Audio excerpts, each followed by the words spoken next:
तहज्जुद के वक़्त का वजीफा, हर ख्वाहिश हर हाजत मिनटों में हल। एक छोटी सी आयत पढ़ लें, बस एक रात का अमल है। तहज्जुद की नमाज पढ़ें और उसके बाद एक छोटी सी कुरानी आयत पढ़ें। आपकी जो भी ख्वाहिश होगी, हाजत होगी, मिनटों में हल हो जाएगी। बाकी इस वजीफे की कोई पाबंदी नहीं है, हर आम और खास कर सकता है। और दोस्तों, 5 वक्त की नमाज पढ़ा करें, खुद भी और घर वाले भी। इस वजीफे की बरकत से जैसा भी बिगड़ा तिगड़ा काम होगा चंद लम्हों में हल हो जाएगा। आप वजीफा जारी करेंगे और उधर वो काम हो जाएगा इंशाअल्लाह। इस अमल को अगर आप अपना मामूल बना लेते हैं तो फिर आपकी हर तरह के नुकसान से हिफाजत होगी और हर तरह की आफात, चाहे आसमानी हो या जमीनी, उनसे अल्लाह ताला आपको महफूज फरमाएगा।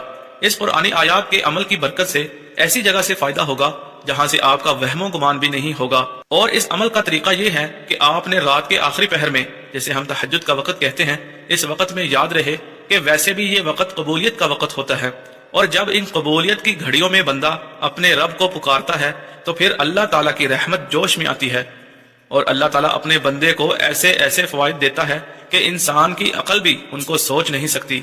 वजीफा ये है कि नमाज तहज्जुद के 2 नफल पढ़कर अव्वल आखिर दुरूद इब्राहिमी और 111 मरतबा ये आयत पढ़े, इन्नल्लाह लक़विय्युन अज़ीज़।